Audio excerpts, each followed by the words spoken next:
That's better. Hello, everyone. It's Dinah. And we are here with season 2, not season 1, season 2, episode number 6 of Buffy the Vampire Slayer. So, yeah, so as you could probably kind of tell by, the current kind of time, hopefully, the current time, and also the title of the episode too, it's Halloween. Yeah, I was not deliberately saving this episode for Halloween. It was actually only a couple of days ago.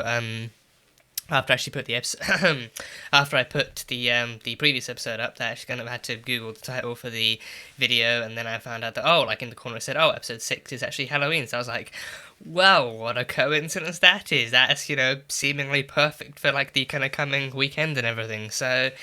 Yeah, I figured. I mean, felt like it might be kind of like just slightly kind of weird, like to kind of miss that perfect of an opportunity, and everything to actually at least not at least to like not put this up around kind of Halloween and everything. So I figured like the earlier I actually kind of get it kind of filmed and everything, the better, and then that way I can actually put it up quickly enough. So yeah, it wasn't really kind of like actually delaying this or kind of actually keeping this around for Halloween. It just kind of seemed like a like a convenient enough kind of time and everything, and as you can see, kind of started chose to don my own choice of cosplay as well. So yeah, this was also like a very last minute thing too. I think I kind of did not like almost similarly to last year. I didn't actually get the chance to actually kind of get a costume and everything on time. I mean, this is still fine. I think this is still definitely what I wanted in the end. But yeah, my kind of costume planning was almost as unorganized as it was last year too. So it was kind of like a last minute kind of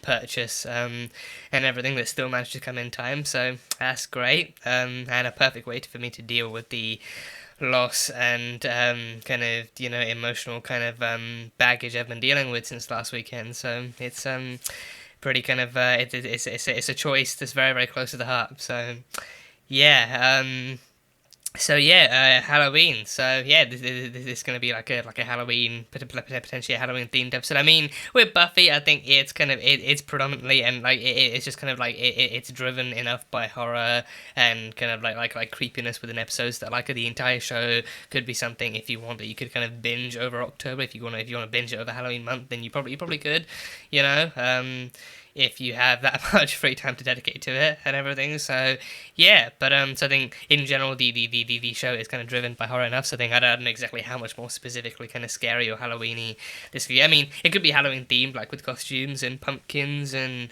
like some kind of murder mystery as per usual. But I think I do still have faith in the show's kind of ability to actually try and pull off like an actual more special episode and actually kind of give it that much more of a theme to it. I think especially I feel like it's actually more interesting to watch something that's this predominantly horror and everything.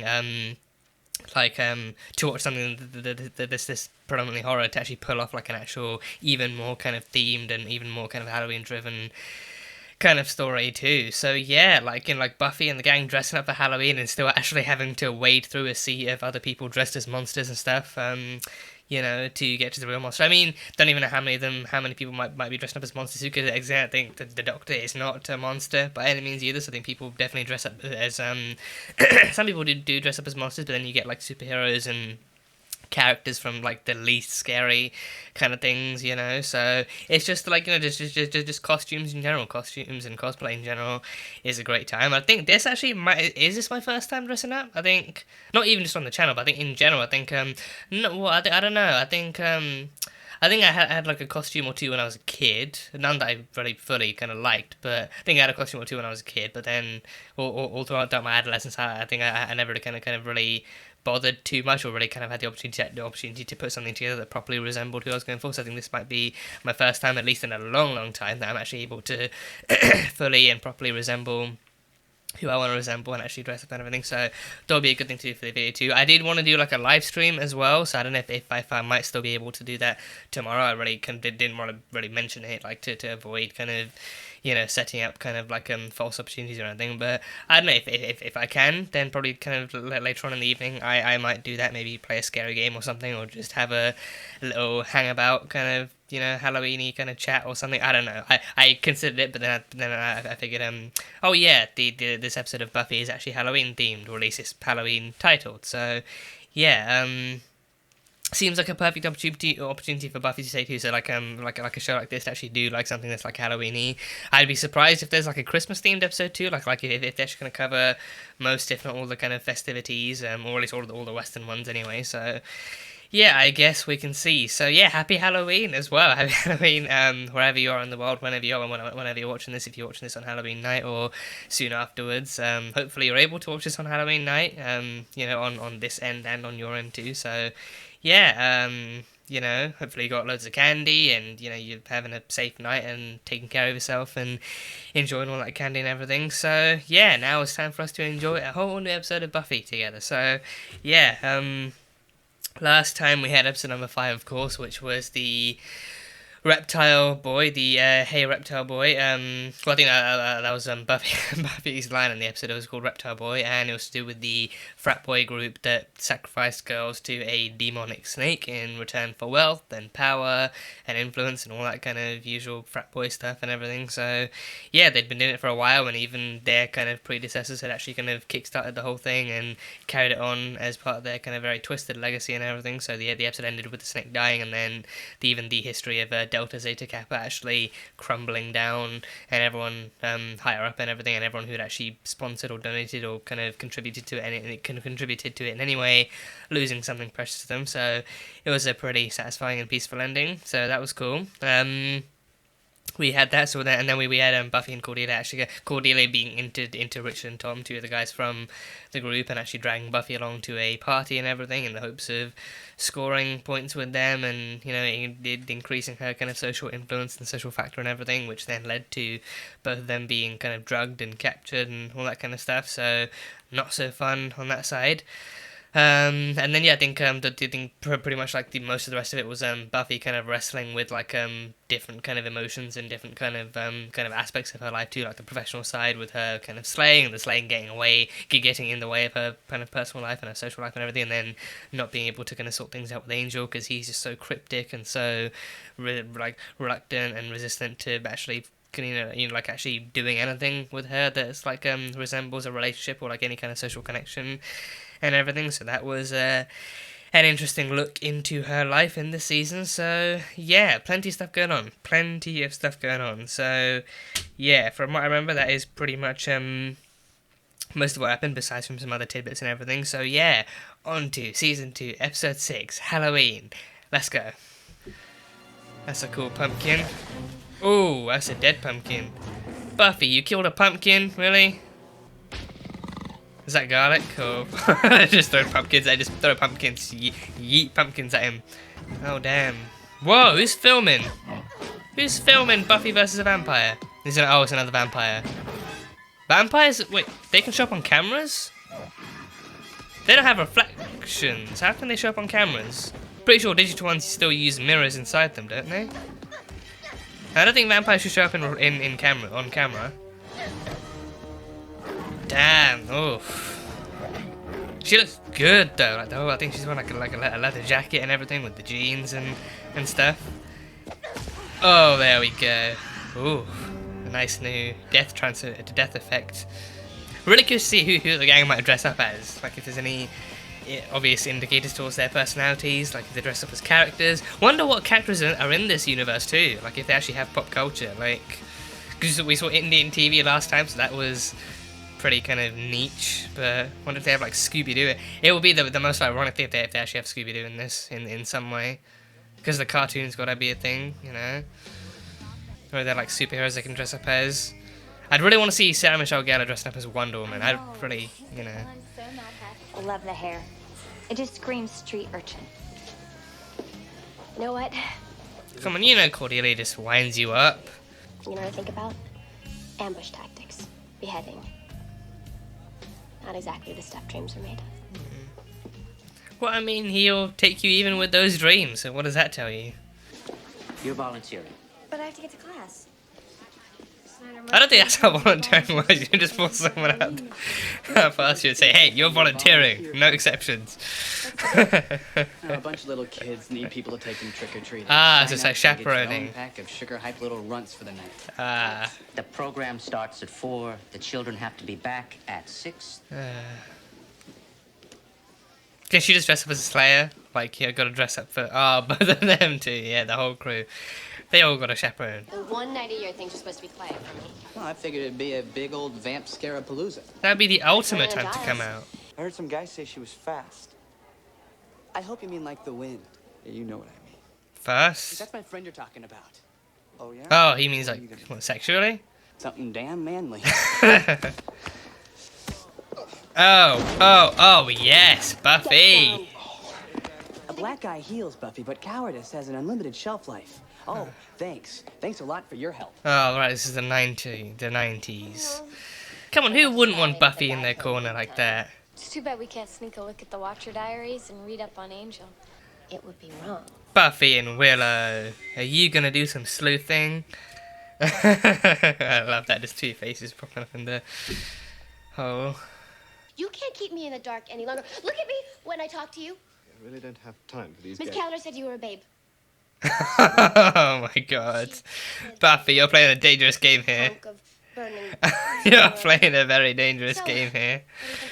What do you think of that? You know how disgusting it is for me to even contemplate you grown-ups having Oh, It's none of my Buffy. business, you know? I mean, there's no One guarantee it one isn't guy. true, but still, that's just spreading misinformation. I gotta go. That's just spreading misinformation. You can't guarantee how accurate that is. Babe, Babe. I could live with it. I'm sure you could. Who is she? Come on. And look at her. She's got a funny waist. Look how tiny that is. Now I feel better. No, she's like a freak. A circus freak. Yuck. Speaking ill of the dead, Willow, really? Unless she's a vampire. Fabulous gown and Angel's a vampire. Like a Care Bear with fangs? Buffy will get back to you on that. Look, Buffy, you may be hot stuff when it comes to demonology or whatever, but when it comes to dating, I'm the Slayer. I disagree, but that was kind of hot, so can't fully argue with that. The perfect chance for a girl to get sexy and wild with no repercussions. Wild on me equals spaz. Don't underestimate yourself. Really sorry about this morning. Do you mind, Buffy? Trying to repress. Okay. Sorry, I Xander, promise for helping you from now someone on who's clearly bothering you. Yeah. Should have just let him turn you into pumpkin pie. Please, let me. No, he came out of nowhere. Oh, Imagine fighting in this. Meet the hidden princess. Princess Buffarella. oh, She's got muscles and she's No way I could beautiful. ever afford this.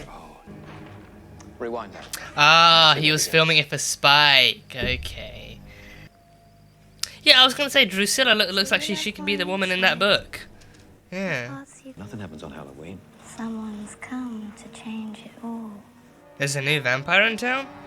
Is it that, I was gonna say, that costume shop owner, he's the one. Is that dress gonna make her weak? Who's he praying to? Whoa, two faces.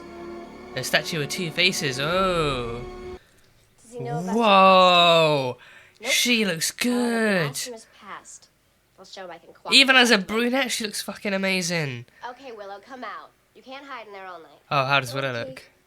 but promise you won't laugh? How does Willow look? Promise. I want to see Willow. Wow. You're a dish. I'll say. But this just isn't me. And that's the point. Look, Halloween is the night that not you is you, but not you. You know? Oh, that's Xander.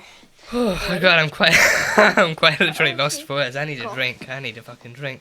I can't wait for the boys to Oh come boy, out that when was No need to speak to them. The last thing they need is your influence. Oh. Just bring them back in one piece, and I won't expel you. That's what you want to hear your chaperone being told, isn't it? Yeah. Hi. Not even a hi, just a hello. I thought that was common courtesy, but apparently not. Where's your bodyguard, Harris? Curling her hair?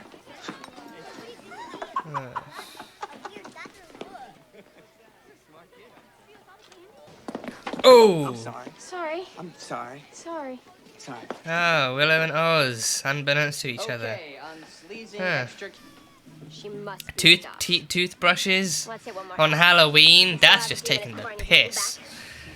Halloween, by definition, is a freaking cheat day for a sugary diet. Venne, appare. Is he actually praying that the dress will kind of hinder Buffy's abilities? Potestas. Maybe her alertness to, you know, actual threats. Am I all out? Did he steal the candy? Did he steal all that candy? Did he make it vanish? I had more candy. I'm sorry, Mr. He's turning kids into their costume! He's turning kids into their costumes! He's turned the kids into actual demons! This is like that one Simpsons episode, the Treehouse of Horror, where that witch turned everyone into their costumes. Don't tell me Xander's gonna stop. Oh no! Oh no! Oh dear, this is not a good sign. Oh, that is not a good sign. Willow's an actual ghost. A sexy ghost, but a ghost nonetheless. I'm a real ghost. Oh, she's a ghost. This is exactly like Treehouse of Horror. So is Buffy a real noblewoman then? So she has no memory of being a slayer then? No guns. That's still That's a little kid. Oh no, any kids dressed as vampires. Buffy, what do we do? Oh, she just really passed out. No, she's a noblewoman. She's not a slayer anymore. She's a noblewoman. Is Cordelia gonna be a cat? Oh, tell me Cordelia is a cat. Tell me Cordelia is a cat. Who are you? We're friends. Friends of whom? Oh, she's good. Your dress. She's so Everything is good. strange. She's from the past. And you're a ghost. Yes. Now let's get inside. Willow's gonna be the MVP. I can already tell. Willow is gonna be the MVP, and I am here for it. I'm here for it to see her lead the group to victory for once. I don't like this place, and I don't like you, and I just want to go home. You are home. Oh gosh. Oh. She couldn't have dressed up like Xena. Oh, that would have. Oh, why couldn't we get Xena? Oh, don't tell me he's actually shooting people. Big noise, scare monster, remember? Is that that's been transformed into a real gun, right? Oh no, Cordelia's not transformed. Okay, I thought she'd be a cat. What's with the name game? Cordelia didn't transform. That's No interesting. kidding, I was just. Who died and made her the boss? Oh gosh, there's like a wolf man, and is that the silence? Neat. Oh, Spike. Oh, but it's he can take down the Slayer. No pickle now. Yeah, the Slayer doesn't even know she's a Slayer. You must have some kind of amnesia. I don't know what that is, but I'm certain I don't have it. I bathe quite often. How do you explain this?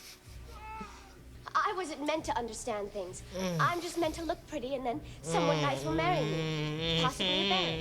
Sitting at tea party, Prince. Like, I know feminism wasn't as much of a thing back then, but surely they weren't that self-deprecating. You guys are all.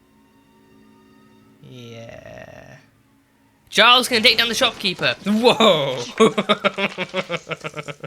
Hey, God, she looks so good, even as a ghost. She looks fucking Hey, somebody want to beautiful. Do you live here?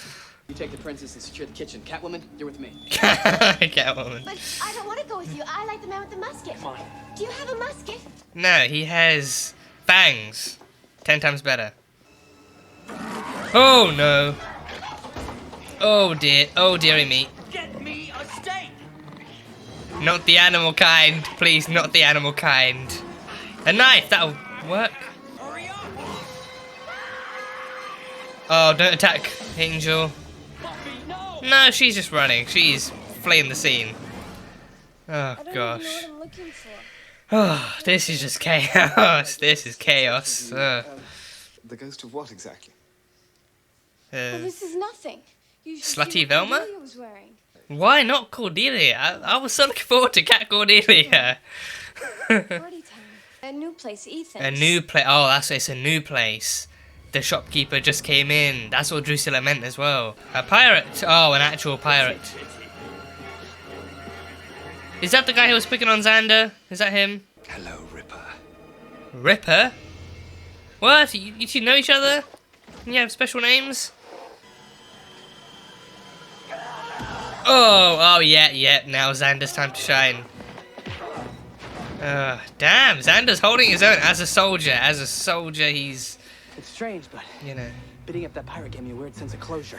I'm sure it did, pal. I'm sure it did. Spike and his fam of demons and vamps. And kids. He's recruited little fucking kids to his crusade against Buffy. The Watcher. Oh, Sniveling, tweed-clad guardian of the Slayer and her kin. Is there history we don't know about? I know who you are, Rupert, and I know what you're capable of. They have no idea where you come from. Is it the fact that he's British? Is that it? Oh. Then leave this place and never come back. What's in the bargain for me? You get to live. Oh, Rupert, you're scary. Oh, damn. Giles ain't pulling punches this time.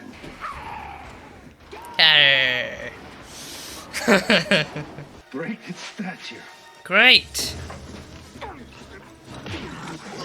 Oh no, but they're gonna lose their abilities too. Is Willow gonna get taken back to her body? Oh, he can't shoot. Oh. No. Yes, Buffy, now's the time.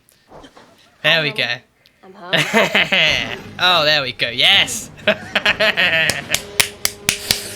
Buffy versus Spike. Oh, there we go. Oh. You know what? It's good to be me. Oh yeah, it is. There we go. Now we have the Slayer back.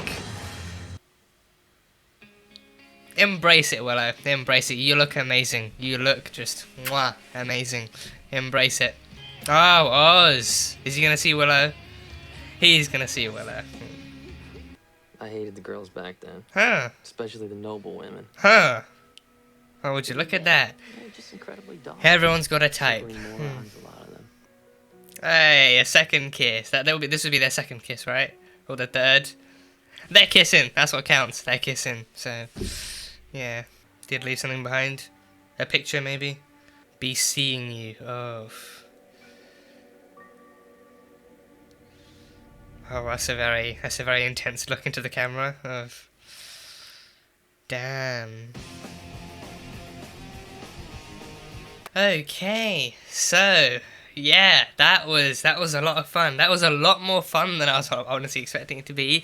And I think I was proven right. I think Buffy definitely pulled off an exceptionally Halloween themed episode, perfectly kind of, you know, mingling it with all the usual horror stuff that they do, with all their monsters of the week and their story driven stuff and everything. And it was a bundle of fun. It was a huge bundle of fun and everything. So just so much fun, just so much kind of Halloweeny fun, and oh god, and again the best thing about it being like a giant episode on Treehouse of, like it being like a live action adaptation of The Simpsons Treehouse of Horror. Not only that, but exactly that episode. Like I remember that episode vividly because I've seen it like at least a dozen times because it's just such a good episode in general. But I think there is that one Treehouse of Horror episode where there's like an actual real witch that strolls into town and everything, and then she actually turns everyone into their costume. So I think I remember like Lisa was Albert Einstein. I think was Bart. I can't remember what Bart was. I think he was like an animal or some kind, maybe like I think he was a wolf. I think he was like a wolf and stuff. So he was that, and then I think Homer was like a headless corpse and everything, and his head actually got removed. And then Marge was.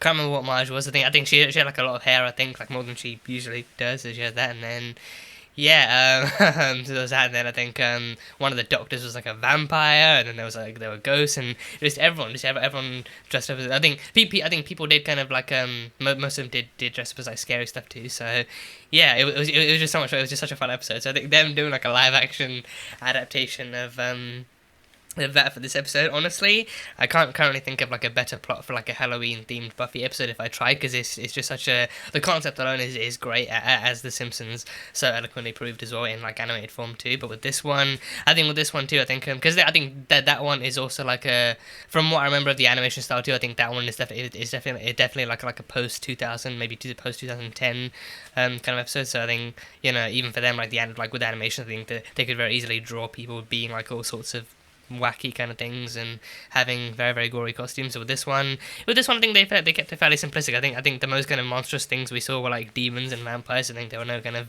werewolves or zombies. I think if we had zombies in this, oh my god, that would have been carnage. That would have been utter carnage. I think that would have been just kids eating each other, adults eating each other, and just people spilling blood and guts and everything. We did still have vampires, but then no one was actively bitten, so I think there was that. We did still have creatures who, tear your flesh out and everything, but nothing I'm pretty sure no one was actually killed. I think that's probably for the best too. The last thing you want is like a town-wide kind of massacre on Halloween night and everything. So yeah, they don't want to turn this into an actual kind of iteration of Halloween the movie or anything. So yeah, so it was great in that sense too. So yeah, just like true to Treehouse of Horror, like turning people into the costumes. But I think the one difference being like within this case too, people actually turn into what they're cosplaying as too. So like Xander turned into an actual soldier. Buffy turned into an actual noblewoman. And then others like actually turned into like the kids who turned into demons actually turned into actual rageful and murderous kind of demons that started attacking each other and everything. So people actually turned into what they were dressing up as and everything. So and I think that guy that was bullying Xander as well, he turned into like an actual kind of really kind of stinky pirate and everything. So yeah, I think that being the one difference. I think in the Simpsons, I don't think anyone's kind of identity or sense of self actually really changed or anything. So, but I think that one is meant to be more like an actual kind of like a darker kind of comedy kind of thing. Anyway, so this one is actually meant to be like an actual threat with stakes and everything. So yeah, just a bundle of fun. So we had the crew dressing up as different things too. So I mean, I don't know if maybe they chose not to. Maybe if it was like a rights issue, maybe like back then copyright was like less kind of agreed upon like in terms of actual written rights, and maybe if like things weren't as like loose back then. Because I think nowadays you can definitely kind of have I think nowadays you can probably definitely have like movies and shows that have Halloween themes and stuff in them where people do dress up as people from other franchises too, like they dress up as characters from other franchises and other things. I think nowadays like that can happen. So I think I don't know maybe if that then, because I think you definitely still had like major kind of like franchises in the 90s too. Like I think you definitely could have had like characters and actual villains from movies too that people could have dressed up as. I don't know if maybe they chose not to, maybe they just didn't have the rights to actually kind of like actually portray those characters even in like an actual parodical kind of sense or like a satirical sense for this kind of context. But either way, I think they had really kind of generic stuff going on. I think I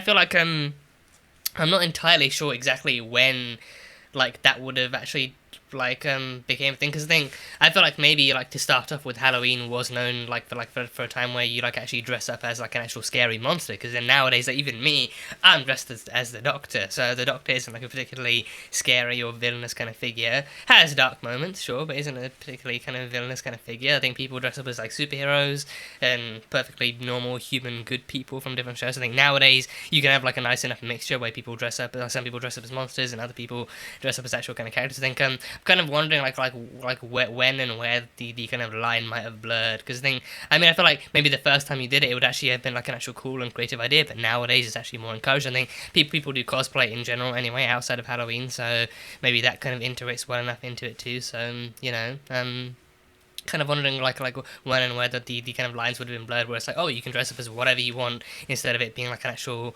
you have to dress up as something scary and really kind of gory and terrifying and everything. So either way, it was cool to see anyway. So there was that. But yeah, the crew did, I think Xander dressed up as a soldier. I think probably to do with him feeling kind of emasculated by Buffy saving him from his bully and everything. So it was that, and then Buffy kind of having done research into Angel's kind of history and finding out what kind of girls were there back then. She dressed up as she found like the actual ultimate kind of noblewoman dress at the actual costume shop and everything. So it was that, and then Willow didn't really kind of want it. I think she didn't want to dress up as anything. And then Buffy, I think Buffy might have been the one who picked out the costume for her, maybe, because I can't imagine Willow actually going to choose that of her own accord, at least not straight away. So I think maybe she might have seen Willow kind of eyeing it, but then being like, should I not, like kind of being hesitant, and then being like, you know what, I can see you eyeballing that costume like it's a tub of ice cream and everything. So yeah, we're getting that costume, and then her actually wearing it, but then later on opting for the ghost thing, because she's kind of more kind of insecure about kind of actually showing herself off in that way too. So that was an interesting thing to explore too. So we had that, and then Cordelia as a cat. I could definitely see Cordelia being like a Catwoman and everything. So I mean, with that one too, it's just like a generic Catwoman. It's just like a generic cat costume, not like specifically any of the Catwomen from the Batman movies that they may or may not have in the thing. I'm pretty sure Halle Berry's one is like an early 2000s one and not like a 90s one, so probably wouldn't have come out yet. But I think Michelle Pfeiffer's Catwoman definitely would have been a thing, and all the Catwomen before her too. So yeah, but no, she's just a cat. So yeah, I think I'm honest. I was really hoping we'd actually be able to see cat, like not even just Cordelia as a cat, but as a talking cat. I think. Oh, what would have been more fun? I don't know what I would have taken more, like either Cordelia as a cat talking like a human, or even just meowing. Because I think Cordelia aggressively meowing as a cat is something I can envision perfectly, and her actually still maintaining her pissed offness as a cat and maintaining her attitude as a cat, and just aggressively meowing and stuff. Like I can picture that perfectly. But even her talking in like a human voice as a cat, that would also be perfectly wacky for this type of an episode too. So. I don't know, because I mean, then I think the kids who were dressed as demons turned into demons and then started growling. So I don't know if that means that their language would shift too. Because then Xander and Buffy definitely kind of switched to Xander switched to kind of commando talk and everything, and started talking like a soldier, and then became more gruffer and stuff. And then Buffy kind of turned all kind of noble and high and pretty and all that kind of stuff. So. Yeah, I think even like the actual way, like the actual kind of like the pronunciation of words and everything actually changed too. So I think again, top-notch kind of acting points to Nicholas and Sarah in those scenes too. Like they actually fully kind of became those kind of identities and characters and everything. So. I don't know if they ever actually gave her like if they ever actually gave them names either, because then I think Xander, I don't know, I can't remember if Xander was confused at like Willow kind of actually calling him Xander, but then I think Buffy definitely was, like she definitely said she wasn't Buffy, but then she never specified who she was or who she thought she was or anything. So I think maybe in that case it might have just been like a simplistic transformation where you just become what you are, but you don't become like an entirely new person. But then who you think you are does kind of change, and what you think you're meant to be doing changes too. So yeah, but yeah, Cordelia as a cat. I feel like that was a lot. I feel like that was a missed opportunity. That was a missed and lost opportunity. So I mean, again, given what this show is, I can't feel like we can't deny it could be somewhere down the line. But I feel like again, this would have been the best place to get it. But then I think maybe then, they didn't explore later on why the people why some of the people who were still in costumes didn't actually fully transform or anything. So. And yeah, the very backwards kind of concept, the backwards understanding that Principal Snyder has on the concept of volunteering. Like for him, volunteering is just like grabbing someone randomly out of the hallway and be like, you're volunteering. No, like backing out. No choices in this. You're volunteering. That's the end of it. So for him, volunteering, like he decides if you volunteer. You don't decide if you volunteer. He decides. So yeah, but then that led the crew to being mandatory kind of being chaperones for individual kind of groups of kids and everything. But then of course the costume thing was mandatory. And I think honestly, like I mean maybe not just me. I think probably anyone who does enjoy Halloween and actually does enjoy dressing up too. I feel like that would honestly be a plus. Because I feel like it would be weirder.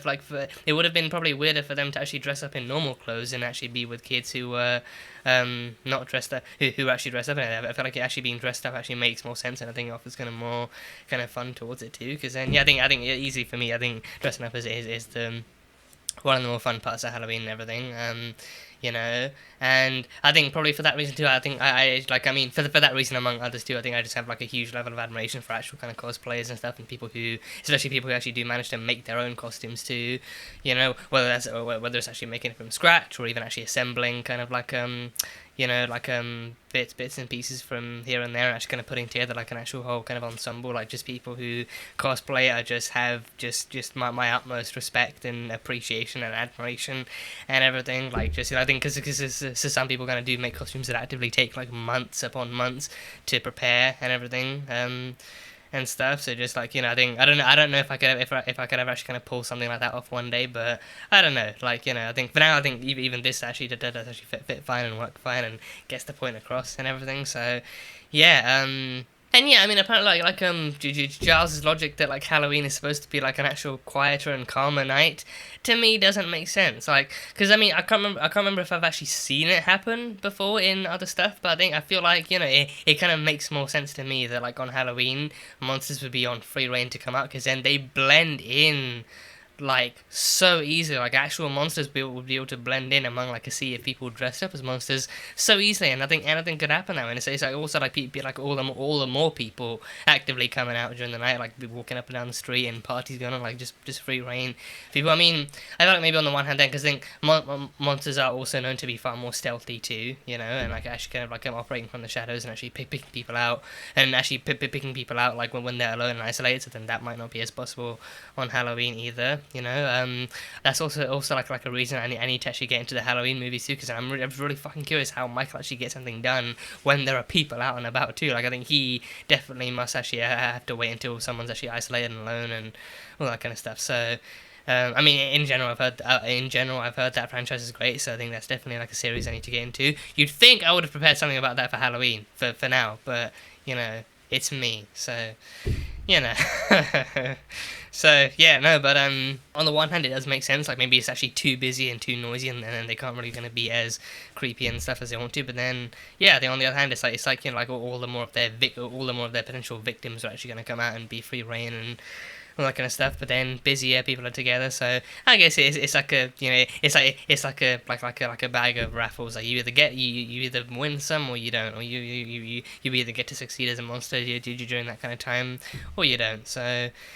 Because I mean, I feel like I feel like it's almost like the same way that like you know, Santa would actually spend all year preparing for Christmas, and then during Christmas he does this whole shebang thing. You'd think monsters would work almost the same way. Like sure, they attack you outside of Christmas too, but then outside of Halloween too, they probably attack you outside of Christmas too. But you know, they attack you outside of that kind of festive season. But then when it comes to Halloween, you think I've been waiting all year for this. All the teenagers and all the, you know, adults in town. You know, ripe for the killing and ripe for the hunting and everything, so you'd think, but apparently not. So that's how the monsters work. This episode also, I feel like, did have its fair share of stuff kind of sprinkled in that might mean it's like a product of its time. I think the one I want to start off with is, of course, Buffy helping Xander with his bully and everything. Apparently that was like a deeply emasculating kind of thing for him, and he would never hear the end of it. He'd rather be beaten up and intimidated by his bully than possibly be saved by a girl and everything. So I mean, I feel like even nowadays, I think that kind of toxicity and that kind of mentality probably still hasn't gone away these days either. Like you know, probably still kind of would get that kind of would probably get that kind of response and reaction from, you know, certain people out there. But I think now, I mean, I feel like now it's probably safe to say the times have kind of changed a bit more, and just having someone in your corner when you're in like an actual situation like that would probably mean the world. So you know, the main kind of argument in that case being that like Buffy being a girl is having to save him like a boy and everything and help him with a bully. I think that being the main kind of problem for him, the fact that like now to him and to people around him is gonna, I mean that being the thing too, it's like, you know, so like his problem being like it's gonna make him look like he can't fight his own battles, or that he needs like a girl to save him or something. But then it's like it was never really explored beyond that. I think either they didn't want to go too far into it, or they just didn't execute it properly or something. But then even then, the only person who really bothered him was the bully. Even only the bully really actually kind of caught on to it and actually used that against them. There was never like a crowd around them watching stuff go down. There was never anyone else actually calling him like weak or a pussy or anything like that. Like it just never got delved into besides from with the bully. So I feel like, you know, like either they didn't execute it as as harshly as they wanted to, or maybe or maybe it was maybe like a point in that way too. Like maybe it's actually all in his head too. Like he himself actually feels that kind of insecure about being saved by like a girl of all people. So then he kind of and maybe like his bully kind of is aware of that and also believes in the same thing. So maybe that's like an easy thing like to pick on him for and everything. So I feel like that could also be the case, because then a lot of the time when, you're afraid of something like that, it's most likely all in your head too, and it's most likely like the way you've been kind of raised to think, maybe, or the way that you've kind of been kind of indoctrinated to think or something. So I don't know, but I think nowadays I feel like you probably wouldn't get that as much, but then even if you did, it would probably be someone actually preying on like a really kind of age-old kind of stereotype that they're not really kind of sure how many people still believe in anymore, but then they're probably still counting on it and stuff and hoping just like it sticks and people kind of agree with them and laugh and all that kind of stuff. But then for back then, obviously, you know, like kind of toxic masculinity and kind of gender stereotyping and all that kind of stuff being all the more kind of rife and everything. I feel like that probably kind of does make it like more of like a product of its time too. But now, and it's, I think especially bullying back then too, but like bullying being seen as that kind of thing too. Like if a boy is bullied, then it kind of like it makes him look weak and like he's not like a man or anything. But then if a girl comes in and saves him, then probably kind of makes it look even worse for him, or it makes him think even worse of himself too. So there's that. But then nowadays, if you just like if you are just there to help anyone with a bully, then again you're just like a good person by kind of default, and like you at least have like some kind of decency and you're willing to help out and all that kind of stuff. So yeah, again, like probably not to say like people like might not still believe that in some corners here and there, but then I feel like it's like now like it's just more like about actually kind of trying to stop bullying as opposed to actually kind of focusing on who's doing the saving and, you know, like worrying about the man not being manly and kind of stuff like that. So I don't know, it felt so 90s. It felt so kind of like, you know, like something from back then, like definitely something that they would pull the back then too. And everything, like, even the fact that like it then went from Xander being bullied to Xander feeling even worse because he was saved by Buffy, and that being his new issue, and that being like a whole kind of thing, and everything too. And then it even leading Buffy down to like that among other things, kind of leading Buffy down to becoming like a noble woman and everything. So I don't know, it just felt like you know.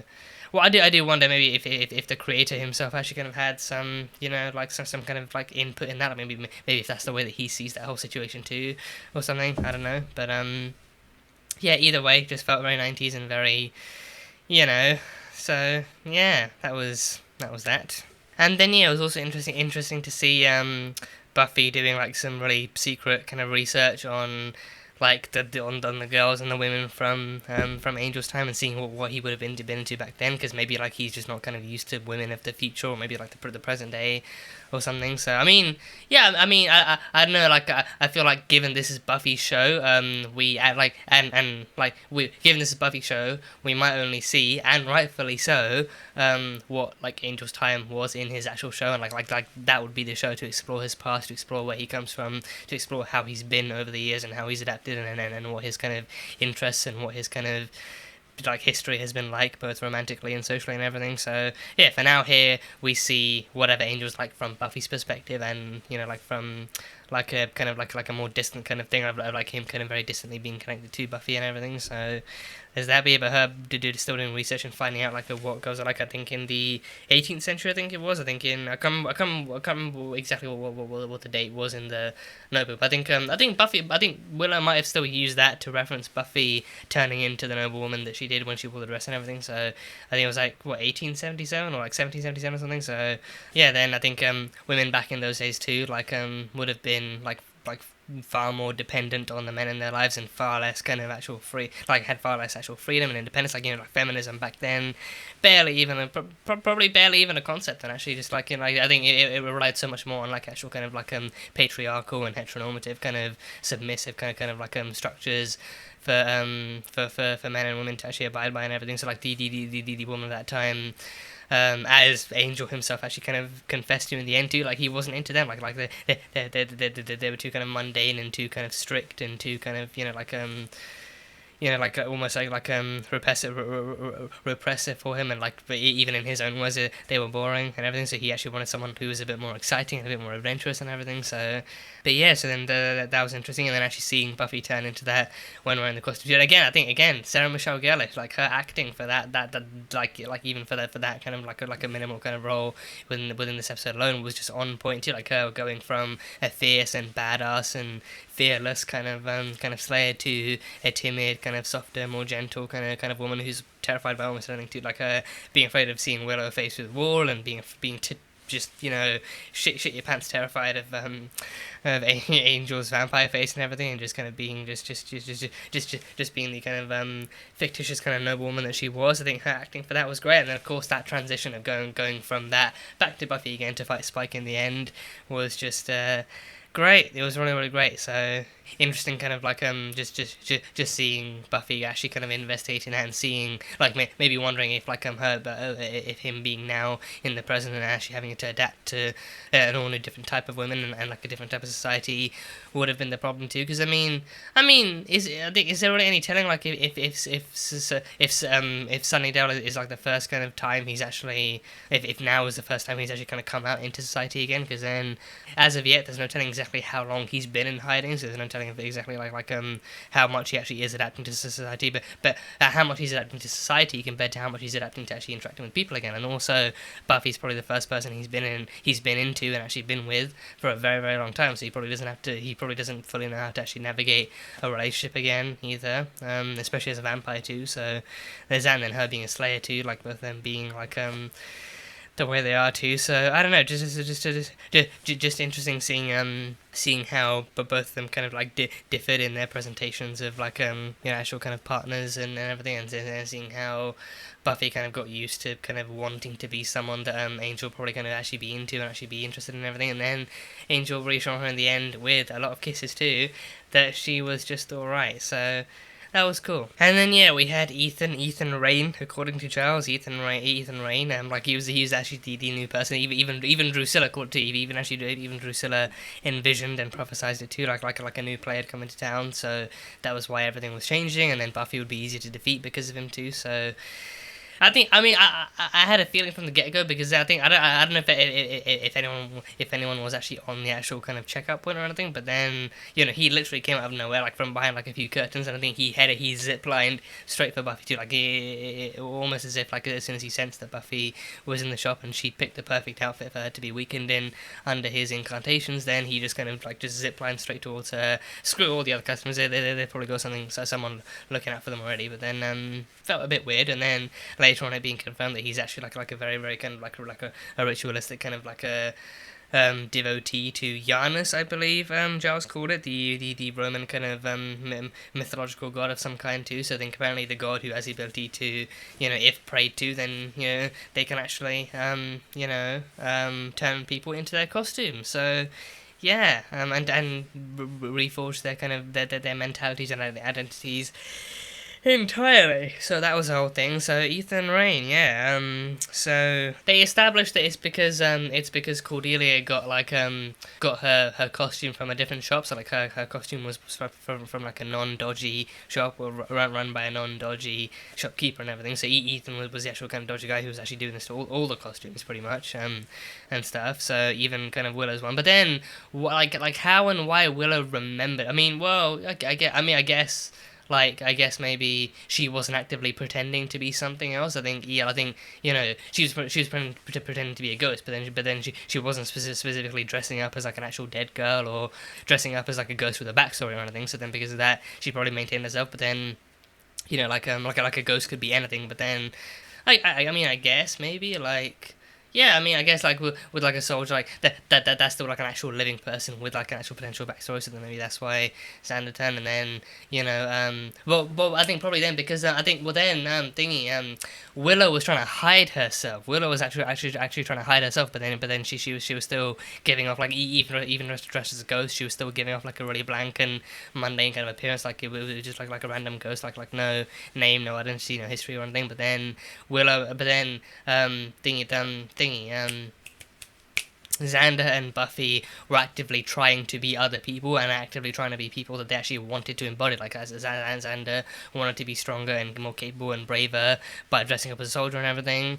And then, Buffy actively wanted to be someone that she thought Angel might be into. So then he dressed up as a soldier, and then Buffy dressed up as a noblewoman. So then they were actively trying to be other people as well as being in their costume. So then maybe that's why I think kids also actively do want to be the person they dress up as too, whether they're dressed up as a monster or like a dinosaur or like a like a superhero or something. So then with kids, I think it also does kind of make sense that they'd probably actually turn into more rageful kind of demons by being dressed up as demons too. So yeah, I guess that does kind of make sense. I mean, interesting also that the spell itself will actually kind of go that far too. So like, it's not just turning you into your costumes, but then any other kind of hidden mental kind of agendas you might have about yourself by dressing up as these things, you then turn into those as well. So definitely what I think also speaks volumes to the bully as well. Like, he actually wants to be like an actual, like a really dodgy and really kind of criminal kind of pirate who just randomly kind of assaults women as well. So I mean,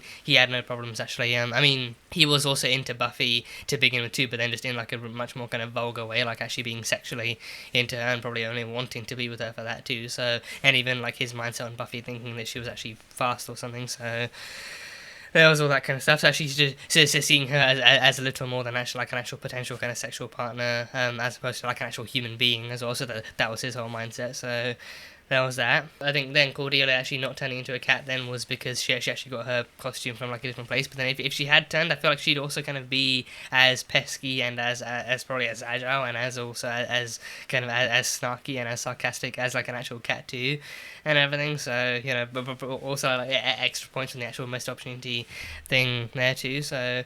Yeah, the point being that's also why only Willow remembered, because then she wasn't actively trying to be anyone else, but then rather, you know, trying to be almost nothing, but then also hiding who she really was too. So then, because of that, but then ironic then, because that she actually became more of who she really was in actually, you know, being like actually being more visible as herself, as, you know, like a, you know, I mean, what came to my mind, I did say in the reaction, like, say, like, slutty Velma, but then sexy Velma also kind of comes to mind too, so I think it had, like, a little bit of, like, a, you know, definitely reminded me of Hot Velma from the movie as well, like, when she dressed up in, like, a full, like, a spandex bodysuit and everything, so, was it spandex or latex? I can't remember, it was a bodysuit, it was definitely a bodysuit, and I think even she dressed up for Seth Green, even she dressed up as that for Seth Green, and she got noticed by Seth Green, so even in the end here, Willow got noticed by Seth Green in this as well, so, you know, difference being Velma's gay, so there is that too. We don't know what's, you know, like where Velma stands, but I think as of so far she's into guys, it seems, you know, so there's that, but yeah, so that's why only Willow, from being part of the actual costume demographic that did change, that's why only she remembered. So I think, yeah, interesting that the spell would actually go so far as to actually affect those who were able to be mentally affected by it too. So, interesting. Also, adding on to the product of its time things too, I don't know how much this would count, because it, you know, he was still shooting people, but then, yeah, I think, Xander coming into school dressed as a soldier, I think, at least with a gun too, I think, he came with a plastic gun, he did come in with a plastic gun, which then transformed into a real gun as part of the actual spell and everything, and he was shooting, but then, hoping to God he wasn't shooting people, or at least it wasn't actually hitting people, because then, yeah, like, the fact that he actually did transform into a soldier too, I think, we don't exactly know to exactly what extent, like he did have the whole mindset of, like, actually saving people and killing the enemy and shooty bang bang and all that kind of stuff, so I don't know exactly how far they actually went with that, and then he even did shoot out the door and everything too, so I don't like who he hit, or like what he hit, or anything, hoping he was a terrible shot, and he just missed, like, an inanimate object and everything, with no chance of ricochet either, so, yeah, but I think nowadays, I think that probably would be, like, a far riskier thing to do, especially actually bringing in even, like, an actual toy gun, or, like, a fake gun, just like, out in public out in school. I mean, you know, fair to say he isn't usually the actual demographic hunted for, or targeted for, but actually bringing in, like, an actual deadly weapon or anything, but then still, I don't know, I feel like, I think, well, at least watching it nowadays, I feel like it's, like, a slightly more sensitive thing to view, but then, also, again, he is a soldier, like, he's not dressing up as anything actively, you know, like, malicious that way, but then I think, you know, him being a soldier, I think, I don't know, it still kind of felt kind of very, very thought-provoking watching it, so, you know, and again, they never actively painted him as someone who was corrupt or you know, malicious in that way, like, he definitely kind of did see himself as actually kind of saving his newfound friends, in a sense, and, taking out the enemy and everything, so, I don't know, just definitely also just felt like, something kind of worth kind of, you know, kind of thinking about and pointing out and everything, so, I don't know, leave your thoughts in the comments, how you felt about that and everything, so, And then Ethan and Rupert, or should I say Ripper? I think when he said Ripper, my mind jumped to Jack the Ripper. My mind immediately jumped to Jack the Ripper, so there was that. Don't know if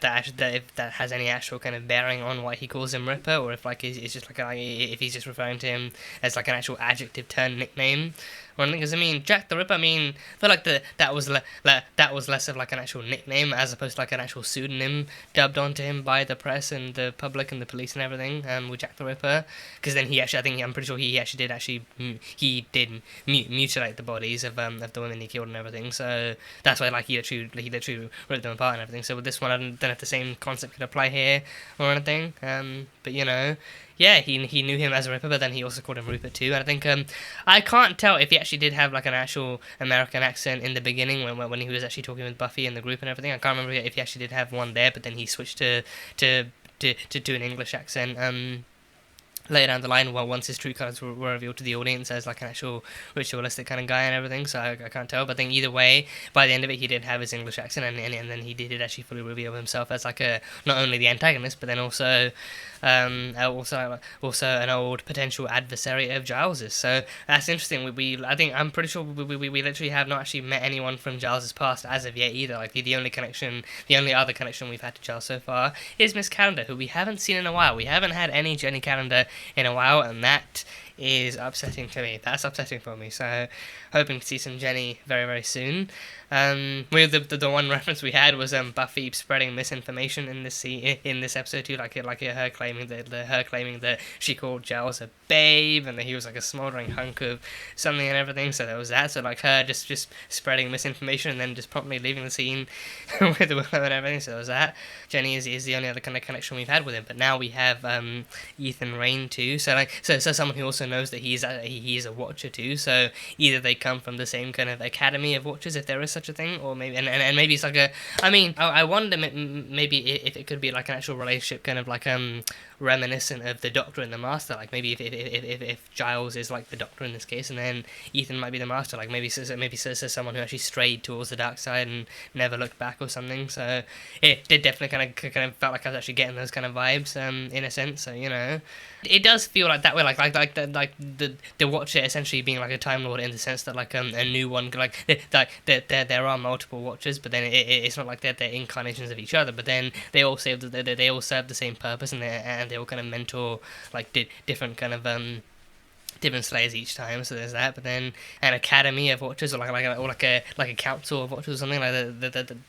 That they're similar to the Council of Time Lords or something. So even in like an actual minimal sense, it definitely kind of did give me kind of like Doctor and Master vibes between Giles and Rayne. But then also Ethan actually claimed to have actually kind of knew him like before who he was now. So like he actually claimed to actually have known Giles from like an actual darker part of his life where he was actually probably more ruthless. Like, I mean, he did call him Ripper too, so maybe like a time when he was more ruthless and actually got his hands dirty maybe and actually did some stuff. So that was a very very hinty hint. But then it also in this like not only did we actually see Giles handling himself, but then he literally kicked he actively kicked the shit out of Rayne too. Like he didn't really hold anything back. He never showed any kind of struggle or restraint in actually kind of fighting. Like this is arguably the strongest we've actually seen him. So that definitely raised some concerns too. Like he's very barely able to hold himself with Buffy, probably also a bit more for comedic purposes, but then also showing off like how truly well trained and strong Buffy actually is and how good she is at what she does. But then now not only coming up against like an old face from his past, but then a face that visibly fills him with so much anger and so much kind of darkness and regret and possibly even regret too. Like he actively wants to take Ethan down and actually get the answers out of him. So he just even when he was on the floor and bleeding, he just kept on kicking the crap out of him. So yeah, methinks Giles, methinks our boy Rupert Giles actually has some skeletons in his closet, so will be an interesting thing to look into in the future as well, and seeing where he comes from that Ethan claims is so dark and mysterious too. So yeah, that is definitely like a flag raised to answer some questions. Wow, my hand, flag raised to answer some questions and everything. So yeah, that should be fun.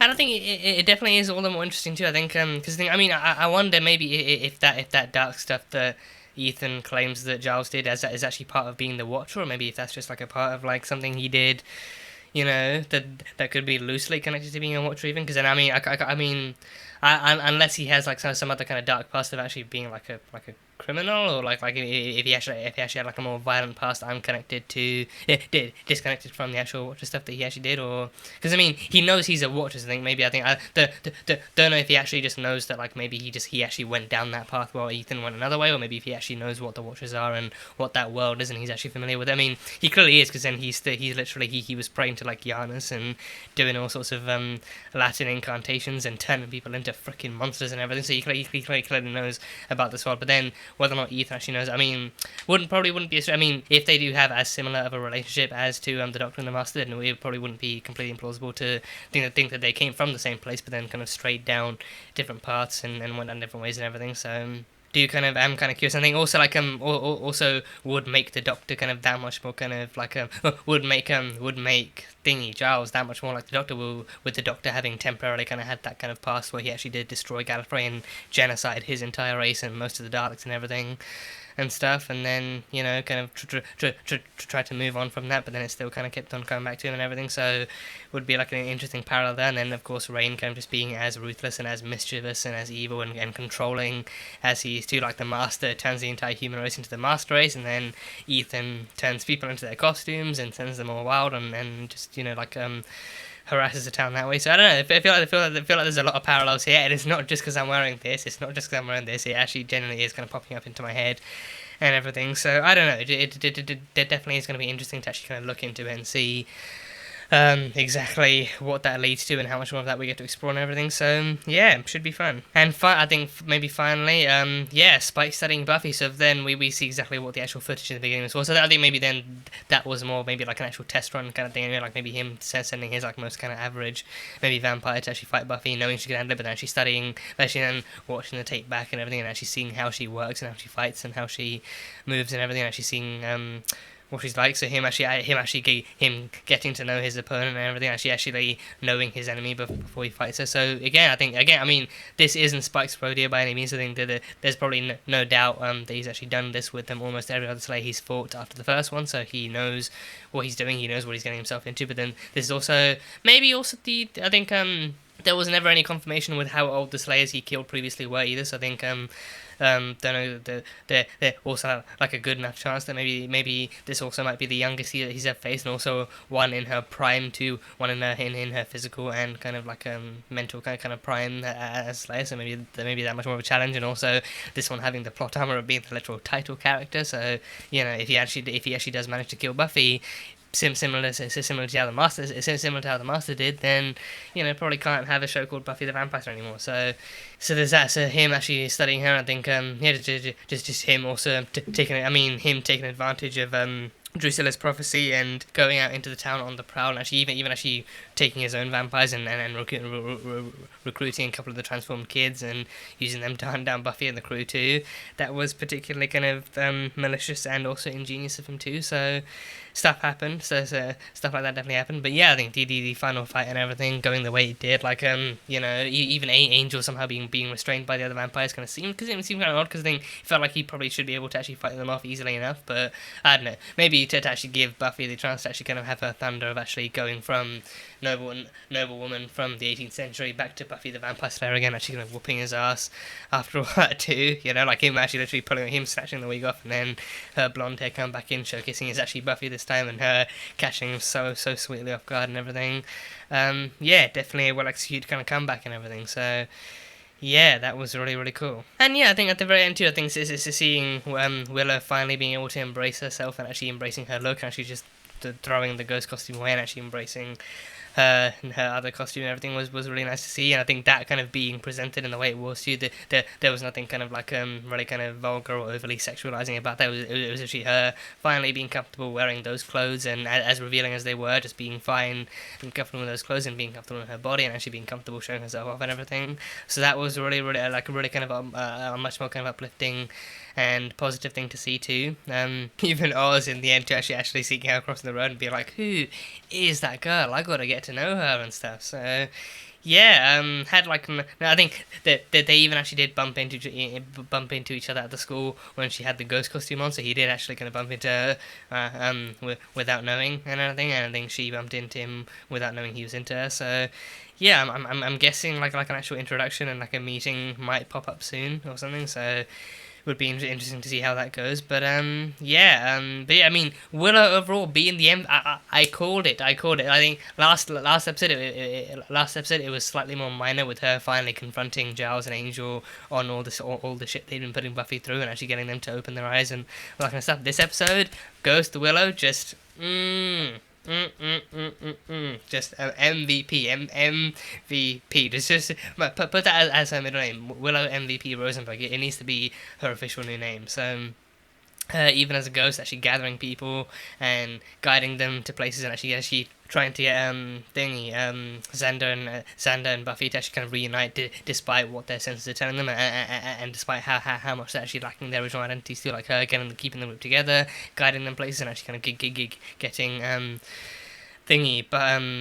Giles to help as well. And actually her just getting stuff done as one of the few kind of sane and coordinated people left in this episode story and everything. Willow, just my heart and soul, but both my heart, both of my ever so temporary hearts, just for this one occasion, and souls belong to her wholeheartedly. So yeah, I love her so much. She just gets shit done, and she just is the MVP. She's the MVP. She's just hilarious and adorable and badass in ways that she probably doesn't even fully realize yet. So can't wait for her to actually reach that kind of to actually kind of begin that journey of understanding that she's just understanding that she is just as capable of Buffy even without the super strength or the Slayer skills or anything. She is as valuable as a member of the team and as valuable as a member of the show and everything. And Alison Hannigan as Willow as well. Just honestly at this point I can't think of a better casting.